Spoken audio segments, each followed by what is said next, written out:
Os quería enseñar la primera portada para empezar a hablar. Como os decía, vamos a hablar de una de las características o de uno de los temas que interesan a estas jornadas y que estuvieron muy presentes, aunque de una forma pues peculiar y muy interesante, en la revista, ¿no? Como es las voces del lesbianismo, o sea, cómo fue tratada y cómo se expresó la homosexualidad femenina en ese momento en la revista. Al mismo tiempo, me hubiera gustado, y si aparece os lo enseñaré, citar brevemente los temas típicos de Vindicación, porque para aquellas y aquellos que no lo conocéis, creo que es muy interesante ver el ejercicio de reconstrucción, digamos, de una identidad y de una historia, de una política que hizo la revista, ¿no? En Begoña, ahí, perdonar, esto es intimidad pura, y uno de esos dos, el que prefieras, gracias. O sea, luego no es para tanto la presentación, pero interesa.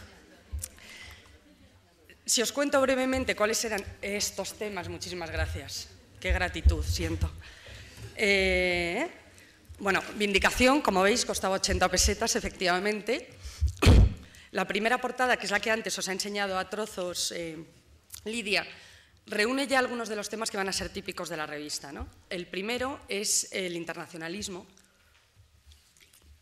Muy interesante porque es un momento en que España necesita mirar fuera, entonces muchos de los temas de los que ahora os voy a contar brevemente, pero que aparecen en la revista, buscan no solamente temas políticos de interés internacionales, sino qué están haciendo las mujeres en lugares, pues básicamente en Italia, en Francia y a veces en Inglaterra.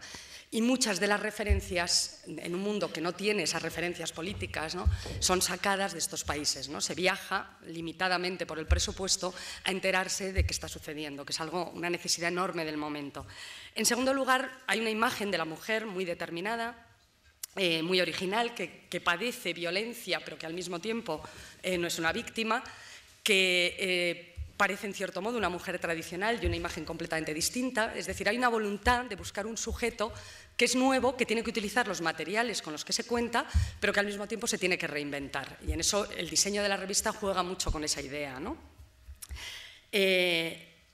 Por otra parte, no quiere ser una revista burguesa, digamos, aunque desde luego es una revista vanguardista y de élite, y se preocupa enormemente de recoger luchas feministas o luchas de movimientos de mujeres en el movimiento obrero, sobre todo en ese momento, y el de barrios, que son los dos esferas en que, bueno, pues en estos años, en los años 70, están las mujeres luchando y trabajando, ¿no? Pero también otro tipo de sujetos que, desde luego, otros partidos y otros momentos históricos habían desatendido completamente, ¿no? Son las presas, como habéis visto, las locas, las mujeres viejas, las mujeres gitanas, etcétera, ¿no? Entonces, en esa recomposición del sujeto, un sujeto plural que pretende la revista, van apareciendo. Otro de los grandes temas es una voluntad de enlazar con una tradición perdida por el franquismo, ¿no?, que es quizás la más difícil de todas, ¿no?, con la República, con las mujeres de la República, crear una tradición que no existe o que ha sido cortada. En ese aspecto destaca, aunque no se refiere a las figuras solo españolas, ni mucho menos, una gran recuperación literaria, o sea, una voluntad de establecer una genealogía que sirva de nuevo de base para esa nueva mujer que Vindicación pretende, ¿no? Será sobre todo Ana María Moix la que se ocupe de la parte literaria y, bueno, volveremos sobre ello porque es una recuperación también muy interesante. Y por último, el tema de la sexualidad, que es el que hemos estado hablando aquí y que Vindicación Feminista le dedica muchos artículos, le da mucha importancia, muchas portadas, muchas editoriales y además un último número, que es una encuesta sobre sexualidad, que saldrá, bueno, el último es el del divorcio, pero un número extra, digamos, cuando ya no se puede mantener la revista regularmente, ¿no? Hay que tener en cuenta que en ese momento meter la sexualidad en la agenda política era al mismo tiempo algo inédito y absolutamente importante, ¿no? O sea, os habéis dado cuenta de en qué momento estamos y cuáles son los temas de los que hablamos y hasta qué punto quizás uno de los focos fundamentales de la transición sea el cambio en la familia, en las leyes de la familia, en la sexualidad, en las costumbres, ¿no? Divorcio, aborto, prostitución, homosexualidad es uno de los temas que aparecen como básicos en esta construcción. Por último, hay dos temas de debate que quizás queráis hablar más adelante, aprovechando también la presencia de Lidia, que son típicos de Vindicación y del momento, que es la autonomía del movimiento feminista frente al movimiento antifranquista, frente a los partidos, ¿no?, la voluntad de mantener una independencia en las personas y en los temas y en las visiones políticas, pero basada además en la idea de que la mujer es una clase social. Hay todo un debate a lo largo de los 2 años o 3 años que dura Vindicación en torno a este tema, ¿no? Que así como, por ejemplo, la discusión de diferencia e igualdad no está presente, debe ser posterior en el feminismo español, sí lo es la independencia y la creación de un sujeto en base a teorías de clase social.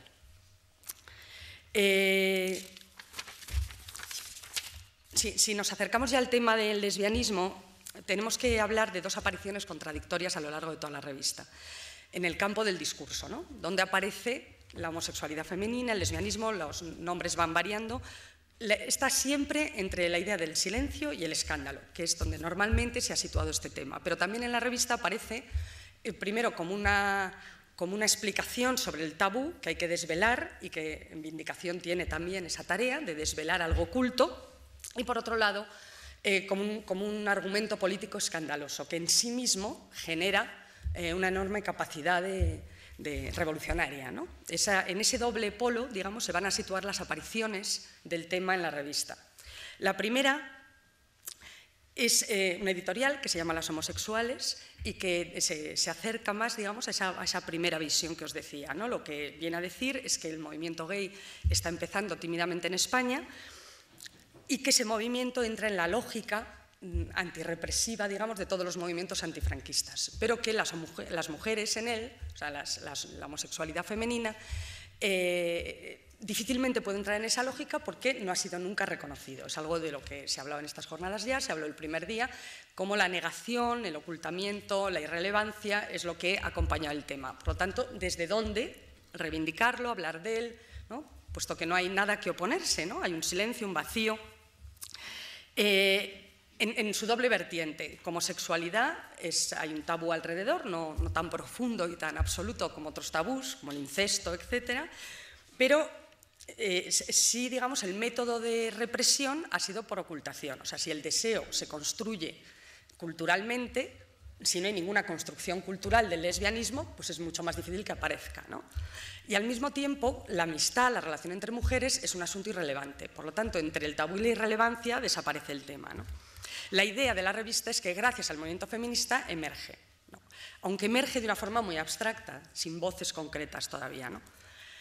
El siguiente aparición es todo lo contrario. Si en este se habla de las mujeres homosexuales no existen, dirá el artículo, en el siguiente, que es una portada que seguramente no veis bien lo que se escribe, son 2 mujeres de piedra, que es muy curioso, porque es una representación no real y clásica, ¿no? Y dice el terrorismo verbal de las lesbianas. Decíamos que estábamos hablando de silencio, ahora hablamos de terrorismo verbal, es decir, ha habido un cambio completo, un eje nuevo, que es el del escándalo. ¿A qué se refiere esto? Esto se refiere a un artículo que va a hacer Sara de Azcárate, una periodista de la revista, al grupo lesbiano feminista de Francia. Va a París a entrevistarlas y va por lo siguiente. En este país, dice la revista, las lesbianas no existen, es decir, se les ha negado la identidad. Así que me fui a entrevistar a las del país vecino, que pueden hablar públicamente y dejarse fotografiar con tranquilidad. Se van a la del país vecino, que en efecto se dejan fotografiar, no sabemos si la foto es real o no, pero vamos, son las fotos que acompañan sí, lo son. Las fotos que acompañan la entrevista, como mis dudas pueden ser resueltas inmediatamente por la protagonista. El caso es que ellas hablan en ese momento de una visión del lesbianismo como en sí mismo revolucionario, hablan de un gueto revolucionario, es decir, están todavía en un gueto, estamos hablando de los años 70 en Francia, pero es un gueto que se tiene que expresar como tal, tiene que decir somos un grupo y somos un grupo de lesbianas feministas, no de otra cosa, para empezar a existir. Y la teoría que es la que acompaña esta idea de escándalo y que sigue toda la revista es que el lesbianismo no es un fin, no es un medio político, en sí mismo construye una nueva identidad femenina y en sí mismo es revolucionario, porque rompe con todas aquellas referencias y modelos de feminidad anteriores, ¿no? Rompe sobre todo con una que ahora no veríamos de forma tan evidente, pero que en ese momento es la básica o la más citada en la revista, que es con la obligación de reproducirse, o sea, rompe con la maternidad. De ahí que se hable de terrorismo verbal. La revista de este movimiento dice una frase muy de la época, a ver si os la leo. El lesbianismo, llevado a sus últimas consecuencias, habiendo invadido el planeta, es la asfixia de la raza, el fin del progreso perpetuo. Es, por tanto, más que revolucionario, el espejo dado al mundo para contemplar su propio fin. Bueno, la periodista concluye que gracias a la alianza con el feminismo no será necesario llegar tan lejos, ¿no?, a un fin tan apocalíptico. Pero lo interesante, aparte del tono muy de los años 70 en cuanto al apocalipsis y el final de la historia, etcétera, es sobre todo esa voluntad de gueto. O sea, tienen que ser completamente distintas para escapar de la irrelevancia, ¿no? Y es así como son recogidas en la revista. Seguimos.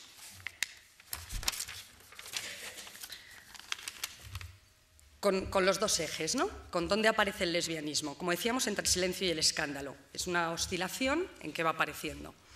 De forma coherente con esta oscilación tan radical, ¿no? Terrorismo, silencio, no hay testimonios, o hay muy pocos testimonios reales y concretos en la revista. Y eso es probablemente, además de que se está construyendo un sujeto, lo que explica la radicalidad del discurso. No está moderado por experiencias narradas, vividas, expresadas en la revista. Cuando aparece el sujeto lesbiano, aparece de dos maneras, que son típicas además de la construcción de un sujeto nuevo. Pasa lo mismo en el nacionalismo, etc. Aparece en la ficción y en la historia, las lesbianas, digo, y aparece en el extranjero. O sea, aparecen otras en lugares donde existen y pueden decirse como tales, ¿no? En la ficción y en la historia, especialmente a través de la literatura, como os decía, la revista, sin decirlo necesariamente, dibuja toda una genealogía de lo que podríamos llamar literatura lésbica, o por lo menos autoras que han desafiado históricamente los modelos heterosexuales literarios, ¿no? Virginia Woolf, Jan Rhys, Gertrude Stein, Gloria Fuertes, Juna Barnes, Carmen Alcalde, Esther Tusquets, Natalie Clifford Barney. Una tras otra van apareciendo artículos reivindicando y reclamando a estas mujeres y a estas escritoras. En algunos casos sí se cita, como Radcliffe Hall, de quien se dice una mujer que amó a las mujeres, ¿no? Y se intenta acercar a la realidad del momento estas figuras. Por ejemplo, en este artículo que escribe Marta Pesarrodona, comenta cómo siempre ha habido mujeres que han amado a mujeres, pero emergen en momentos de grandes trastornos políticos o movimientos sociales. Después de la Primera Guerra Mundial, alrededor del Women's Lib, podría decir en la transición, ¿no? Este, por un lado, la ficción, y por otro, el extranjero, cuando aparecen mujeres que cuentan una experiencia en primera persona, digamos, son extranjeras en un gran número de veces, ¿no? Esta portada que veis, que citaba antes Lidia, es muy interesante porque muestra la otra dualidad. O sea, os he comentado que oscila el discurso entre el silencio y el escándalo, oscila también entre la sexualidad y la política, ¿no? Es decir, hay dos formas en la revista de entender el lesbianismo. Cuando es solo, entre comillas, solo una opción sexual, aparece como marginación. Y es el caso de este artículo, que es una portada, pero que luego es un testimonio muy personal, muy singular, un poco extraño en el orden de la revista, en que cuenta la historia de una mujer que, por ser lesbiana, prostituta y drogadicta, se encuentra en una situación muy complicada. Está en la cárcel, ha emigrado, en fin. Es todo un testimonio real que narra precisamente cómo el lesbianismo despolitizado, digamos, es marginación, ¿no? Es doble represión, es ser más mujer, ¿no? Más mujer en el sentido de más represión. Por el contrario, no lo pone directamente, lo pone en el campo del discurso en que se va creando todo el discurso de la revista. Con otra historia, un caso de una mujer inglesa, que es una diputada laborista, en que la revista sigue su historia que es una persecución política, ¿no? Se llama Maureen Colquhoun, no sé muy bien cómo se pronuncia, pero un nombre así como escocés, y esta es una diputada laborista que, bueno, inicia en un momento de su vida una relación con otra mujer, se separa de su marido y se pone a vivir con ella e invita a amigos a su nueva casa, ¿no? Y en las tarjetas pone el signo feminista de las lesbianas y le llega a la prensa, alguien lo enseña y hay un escándalo y la vienen, bueno, pues a perseguir, digamos, los medios de comunicación, su propio partido, la echan como tesorera, etc. Y la revista va contando toda esta historia a través de distintos momentos. Ella lo que hace es decir que, en efecto, reconocer, confirmar públicamente su relación y decir: soy homosexual y me hallo muy feliz de que alguien me ame como soy. Estoy asombrada de la hipocresía y del prejuicio de mis oponentes, ¿no? La revista se asombra mucho de su asombro, diciendo: pero ¿dónde crees que estás, ¿no? O sea, esto no es... Esto también para que veáis el tono con el que aparece el lesbianismo fuera de España. O sea, en los sitios donde es público, donde se habla, un caso es un gueto revolucionario y en el otro es una persecución política de una mujer política, ¿no? Es también muy interesante porque Carmen Sarmiento va a entrevistarla a Inglaterra. Ella está quemadísima con los medios de comunicación, no acepta entrevistas, pero sabiendo lo que es vindicación, acepta una entrevista bastante tensa, donde cada vez que se acerca a la periodista a algo íntimo lo rechaza directamente, no contesta. Pero hay una pregunta que es muy interesante porque tiene que ver con esta dualidad que os estoy contando, ¿no? Que a ver si lo encuentro cuando le pregunta. Ah, sí, le pregunta exactamente si el lesbianismo es una simple preferencia sexual o una rebelión contra la sociedad patriarcal. Claro, ante tal pregunta, la señora contesta que ninguna, que es una forma de vida. Entonces, es muy interesante porque en esa pregunta están esos dos polos, ¿no? Si es solo opción sexual, no nos sirve, digamos, para la operación de construcción de sujeto que estamos haciendo, ¿no? Si es rebelión contra el patriarcado, sí, pero claro, ella es su vida, por lo tanto no quiere ser ni marginal, ni bandera abstracta. Ella lo que dice es que es una forma de vida, que su vida, en fin, contesta defendiendo la singularidad de su experiencia, ¿no? Por lo tanto, tenemos la dualidad en que se está construyendo el sujeto histórico en este momento. Por un lado, hay como un doble rescate, ¿no? El feminismo es necesario al lesbianismo para rescatarle de la marginación. Si no estamos en la foto primera de, en fin, la forma en que se ve el solo sexo en ese momento, ¿no? Y por otro lado, el feminismo necesita el plus de radicalidad, legitimidad e identidad que le está dando el lesbianismo, una vez politizado, ¿no? Es una de esas fusiones que exigen la transformación de ambos términos, ¿no? Por lo tanto, el feminismo debe salvar al lesbianismo de ser una realidad marginal, un gueto, y el feminismo de su contagio, de sus pactos con varones, ¿no? De su contagio del mal de la relación constante con el otro, ¿no? Es muy curioso porque incluso cuando hablan de cine español, que hay un artículo que se llama El lesbianismo en el cine español, de Gumer Fuentes, que era la periodista que escribe de cine, que es muy importante la presencia en la revista, o pone dos ejemplos. Por un lado, el porno blando en ese momento. Voy a enseñar, esto es, me parece que es de Manuel, pero vamos, una foto. También es muy interesante porque hemos pasado de la piedra a la carne, ¿no? O sea, que no deja de ser un avance de portadas, ¿no? Pero ella opone eso como algo trivializado, de lo que se puede uno burlar, que todavía no tiene interés, que no tiene relevancia política, a la película Julia, donde realmente no es más que una amistad, se puede interpretar como se quiera, pero es una amistad política entre mujeres. Entonces propone ese como el modelo adecuado para entender lo otro, ¿no? Sin proponerlo explícitamente. Digo que estoy hablando un poco en lo que aparece en la revista. Los números siguientes en los que aparece el lesbianismo se refiere básicamente a la teoría de Monique Wittig y a todo un discurso alrededor de la politización del lesbianismo. Por eso dice la dictadura heterosexual, las lesbianas son mujeres como las demás. En este informe, bueno, lo que se plantea es pues, toda la teoría de que siendo la identidad femenina heterosexual determinada por la relación y no siendo otra la diferencia que el sometimiento en esa relación, las lesbianas no son mujeres en ese sentido, o no son mujeres como las demás, precisamente porque escapan a ello, y en el artículo siguiente, no sé si está aquí o en la anterior, pero bueno, da lo mismo, no tiene portada, Mujeres que aman a mujeres, de Cristina Peri Rossi, eso ya se dice mucho más explícitamente y con mucha más alegría, digamos, porque esa es otra cosa que en la revista muchas veces el tema parece como dramático, ¿no? Y ella lo que habla es lo que caracteriza a la homosexualidad femenina, prefiere ese término, es la absoluta irreconciliabilidad, creo que me he saltado alguna sílaba, con el señor feudal. Por lo tanto, la libertad frente a los vicios de la sumisión y de la astucia que caracterizan la identidad femenina tal como se ha construido, ¿no? Esos condicionantes psíquicos que quedarían de esta manera liberados. ¿Qué imagen se está construyendo del lesbianismo? Y con esto acabo, ¿no? Bueno, hemos visto que ocupa el tema un espacio discursivamente muy amplio entre dos polos opuestos, ¿no? Está el silencio, la opresión, la marginación. Como opción sexual, las mujeres son doblemente mujeres, es decir, oprimidas doblemente, como solía decirse, por mujeres y por lesbianas. Y se insiste en el silencio, en el trauma, rara vez se insiste en el placer, la libertad, la posibilidad de vivir, que sin embargo hemos visto, ¿no? que sin ninguna politización necesaria ha existido la experiencia y el discurso.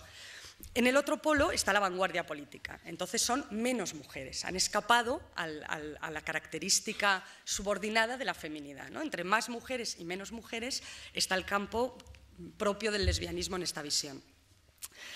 Lo que está pasando, lo que se está haciendo en este momento, a nuestro entender, es que se está construyendo un nuevo sujeto histórico que luego se extenderá, que es una especie de aleación entre feminista y lesbiana, ¿no? Una suerte de tercer sexo, creado en este doble rescate, ¿no? Una rescata de solo sexo, con su desprestigio además acumulado, y las otras de solo heterosexuales o excesivamente heterosexuales. Realmente en todo movimiento social existe la necesidad de postular un tercer sujeto. ¿Por qué? Pues porque hay que cambiar con el material que tienes, ¿no? Todo un movimiento, sobre todo en un momento tan intenso como la transición, necesita crear un sujeto que es una nueva mujer que todavía por definición no existe. Las mujeres viven la vida que viven, son amas de casa, son heterosexuales o no, pero viven, en fin, unas vidas despolitizadas y no creadas como sujeto histórico, ¿no?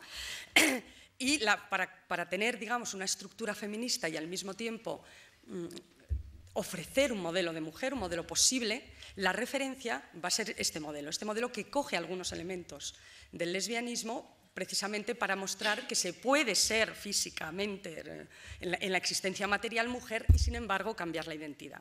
Ese es el gran mensaje o el gran aprovechamiento que hace el feminismo del lesbianismo, ¿no?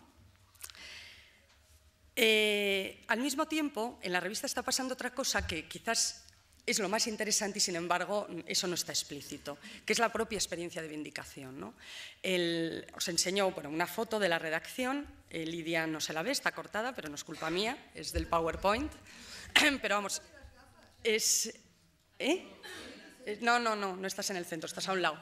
Te reconozco yo antes. Bueno, da lo mismo, estás innegablemente. Lo importante, lo que quería decir es que lo que se está produciendo es una experiencia histórica nueva, que es la experiencia de mujeres que están dando poder a otras, y no en el gueto, precisamente, ¿no? Que están reconociendo la autoridad de otras, es decir, es una construcción también del deseo, ¿no? Están dándose relevancia política unas a otras, y eso es vindicación, y eso es en gran medida el legado, ¿no?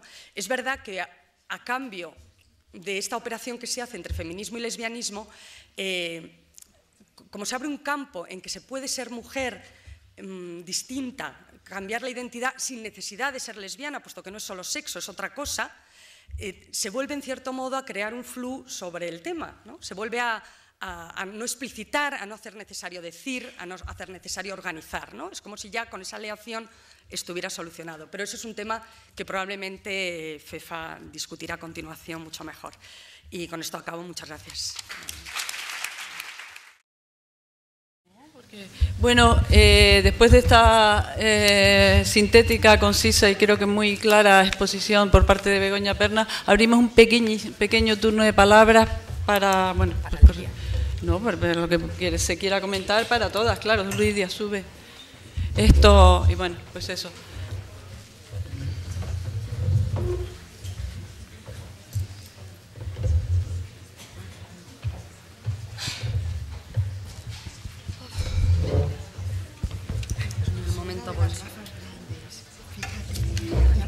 Luego lo miramos. Aquí no está, aquí se ve bien. Que sí, que no lo habéis conocido. Lo tenéis identificada de la mano. Vale, no, yo no digo nada.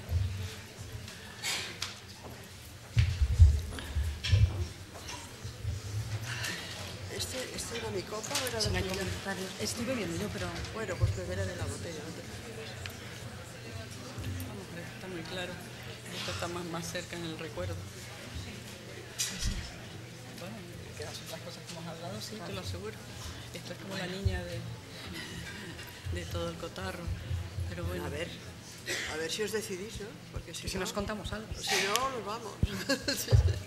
Sí, bueno, tenemos poco tiempo, o sea que tampoco están cansados. Bueno, sí, después de toda la semana. ¿Están distraídos? Hola, buenas tardes. A mí me ha llamado la atención, quería que nos explicase mejor la última Begoña, ¿no? ¿Verdad que... Sí. Discúlpame, que he tenido la sensación, curiosamente, de que eras como un poco crítica con el tratamiento que hacía Vindicación del lesbianismo. Eso me llamó la atención en el sentido de que me parece que en un momento de desierto absoluto en España sobre este tema, es la única revista del grupo tal que da a la luz, que propone un planteamiento político, que propone una imagen. Y, por ejemplo, cuando decías, bueno, no recoge testimonios personales, yo es que me pregunto cuántas mujeres en ese momento en España estarían dispuestas a salir contando su historia como lesbianas. Que era muy abstracto, también me parecía como una crítica, digamos, al hecho, por ejemplo, de que apareciese, decía, una imagen de piedra. Bueno, es que simplemente es una imagen artística, una representación de dos mujeres que se están besando. Es decir, no creo que haya un gran avance porque en una sea una representación artística y en la otra sean dos mujeres de un fotograma de una película. Pues igualmente, además, estamos... Quiero decir, mi sensación, por eso quería que lo aclarases, porque eso me ha dejado un poco desconcertada. O sea, yo sí creo que Vindicación tiene un sujeto muy concreto, que es la mujer. Y la construcción de identidad de esa mujer, que es una construcción de identidad como clase social, por lo tanto como sujeto político, para mí está muy clara en la revista. Entonces he tenido una impresión curiosa de una, que a lo mejor no era lo que tú pretendías, pero escuchándote me ha quedado ese pozo y sí me gustaría que lo aclarases, porque no me parecería justo.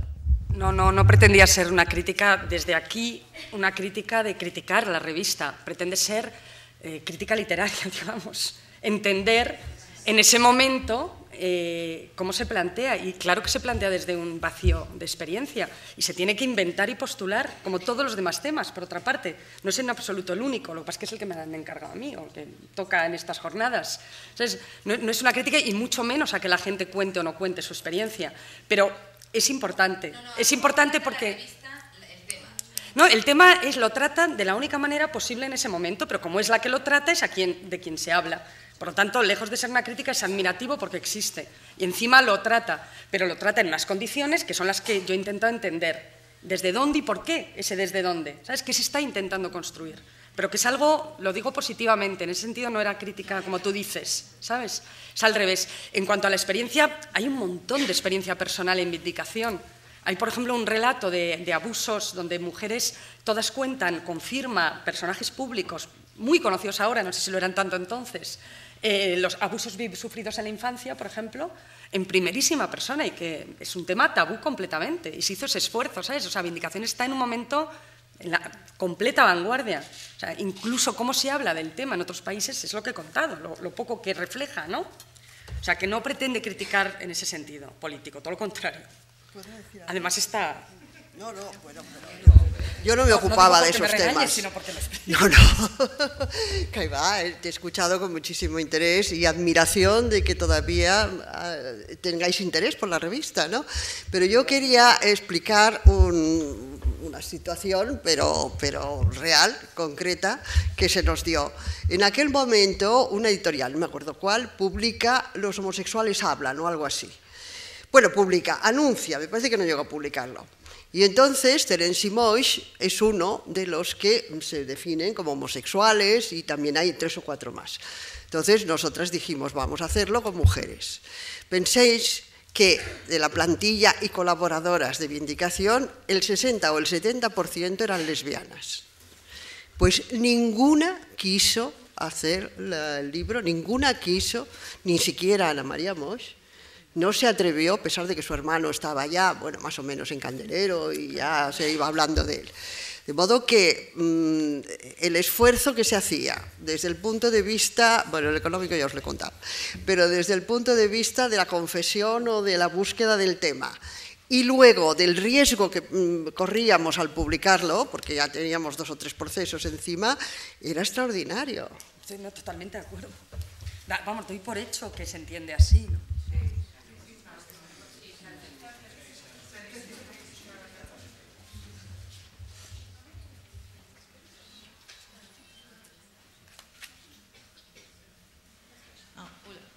Buenas tardes.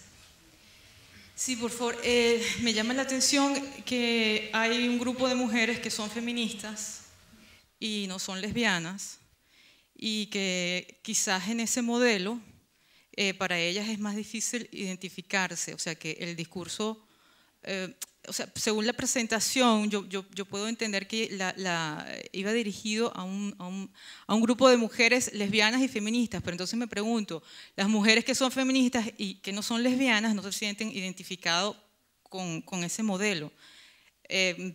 por otra parte, claro, no sé hasta qué punto en aquella época se trataba otro tema de la sexualidad femenina, que es la bisexualidad, o sea, no solamente la homosexualidad.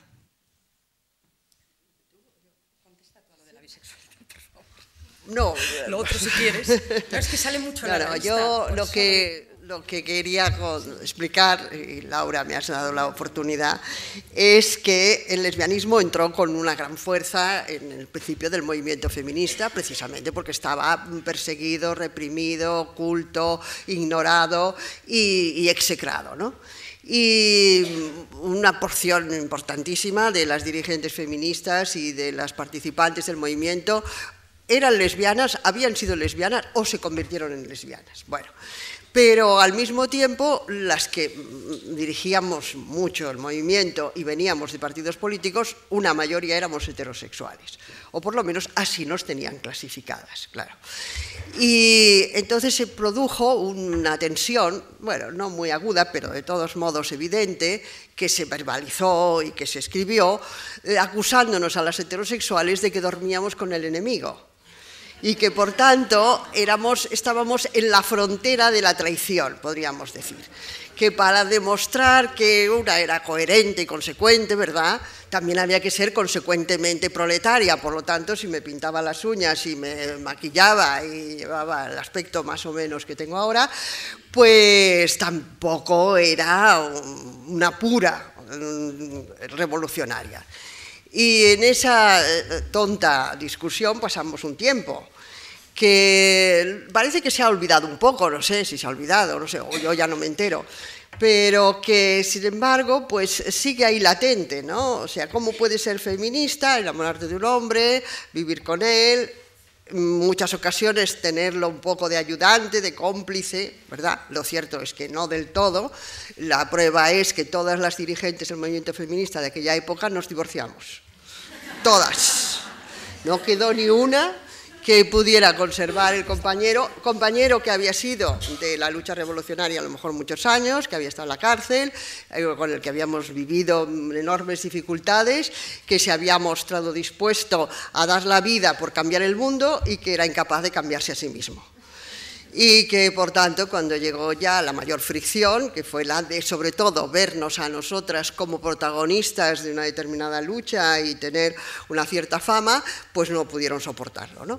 Pero esa tensión, que era lo que yo me quería centrar, entre las lesbianas y las heterosexuales, o las llamadas heterosexuales, porque naturalmente en la cama con nosotras no sabían quién estaba, todos los días, solo que no hacíamos bandera de ello o que no lo hacían, pues se mantuvo durante un cierto tiempo. Yo no sé si ahora, no sé, las que estáis más en ese medio, pues podréis saberlo, ¿no? Quizá tú podrías aclarar algo de esa... lo de la bisexualidad no se planteaba muy explícitamente, no sé si escribimos algo, no me acuerdo, pero sí que se decía todos los días, estaba en el tema, sí, en el tema de... Además yo hice muchísimos cursos de sexualidad en el Partido Feminista y los temas todos salían. Ahora era en un círculo más restringido.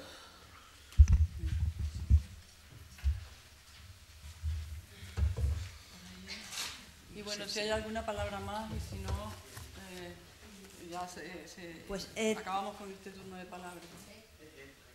Vale, pues esas dos palabras. De acuerdo.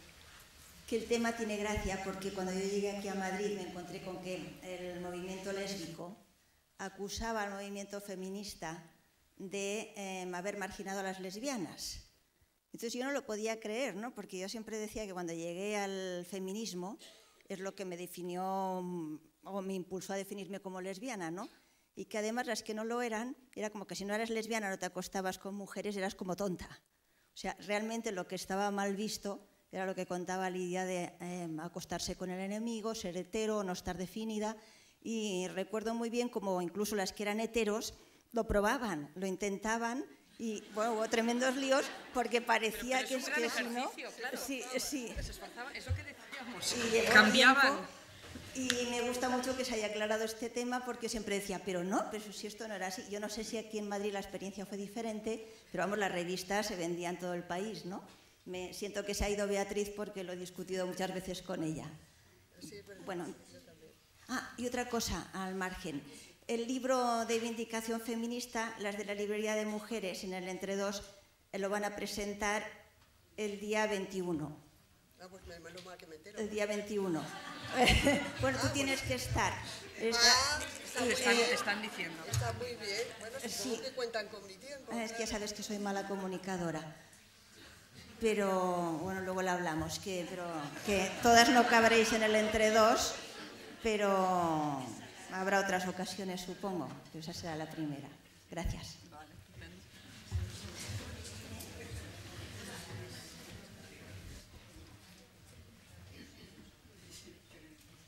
Hola, ¿me escuchan?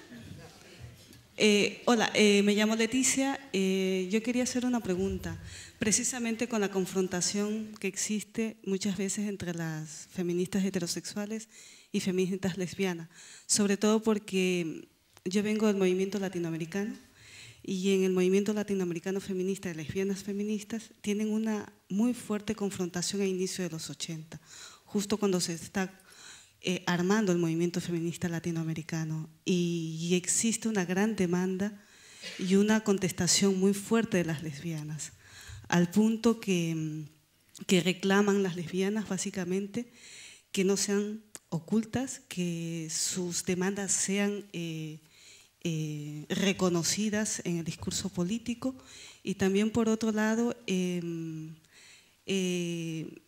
cuestionan fuertemente a las feministas en la medida que les piden que dejen el miedo y que dejen la lesbofobia y que asuman una agenda como que en su agenda asuman las propuestas y las demandas de las lesbianas. Entonces, y es una confrontación muy fuerte en la región. Y haciendo una relectura a partir de la realidad aquí en España, heterofeminismo y lesbofeminismo, en este caso yo pregunto qué tipo de confrontaciones, si se generan estas dificultades, tensiones o no, porque pareciese que hay una comprensión que se va generando o se va dando, parece que no hay conflictos ni dificultades, pero me extraña dado que vengo de otro tipo de realidad, ¿no? Entonces quisiera si alguna puede profundizar alrededor de ello. Pues si no hay movimiento no hay conflicto. Ah, bueno, claro, estamos muertas, naturalmente no hay conflicto. No, muertas no, pero claro, ella está en otro el momento movimiento mucho está más… muerto, sí. Sí, yo no sé si tú puedes contestar, yo es que… No. Raquel, sí, pues si Raquel no puede, no sé.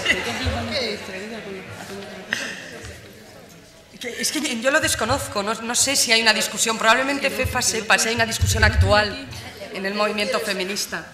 Pero yo voy a seguir diciendo que FEFA contestará todas las preguntas. Sí, pues puede ser que precisamente como parte del tema de FEFA era ese tema, aparte de ese tema en los años 70 y demás, pues digamos posiblemente sea una continuación y podemos seguir el diálogo. Yo creo que hay una… Sí. Ay, perdón. No, dilo. O sea, que tú lo que ves es que en el feminismo difuso, que hay ahora en España, que no es del movimiento, sí hay como cierta unión de los discursos, ¿no? Que es lo que tú decías, a través de esa confrontación donde las heterosexuales no querían pasar por ello, las otras, en fin, en esa prueba lo que hay es un modelo de mujer donde no es tan determinante ambos hechos, digamos, ¿no? No se es tan heterosexual ni se es, por supuesto, solo sexo. Entonces, si no es solo sexualidad, los límites son muy… ¿no? Se puede ser, no ser, en fin. ¿Sabes? Abre un campo enorme de experiencia, que es lo que la revista está postulando, que la experiencia existe y que ya veremos, porque todavía no está. Entonces, ¿cómo analizarla? ¿Sabes? Es lo que yo malamente quería decir. Tú estás en un momento de movimiento mucho más vivo, entonces está en el discurso político y yo ahí no creo que estemos en el mismo en España. No. Pues yo creo que hay un problema que se da en Latinoamérica y también aquí, que hay lesbianas que no son feministas. Entonces eso es otro grupo, ¿no? Bueno, sí, también hay heterosexuales, pero hay lesbianas que no son feministas, que dicen que las feministas no aceptamos bien a las lesbianas. Y es una cuestión ideológica, porque obviamente no es una cuestión biológica, es una cuestión ideológica todo el debate, ¿no? Entonces yo me lo he encontrado, o sea, hemos visto debates aquí en Madrid donde hay grupos de de lesbianas que abominan de las feministas. Ya están las feministas diciendo, las feministas acaparando, las feministas nunca nos habéis querido, los feministas nos criticáis, ¿no? Entonces me parece que a lo mejor en Latinoamérica también pasa esto. Se puede ser lesbiana y ser fascista también. Lo que tú estabas contando, parece que es algo... Sí, bueno, pues estupendo, quedan las cuestiones en el aire y... por favor, un momento, queda esto del debate en el aire, esto FEFA lo tiene servido.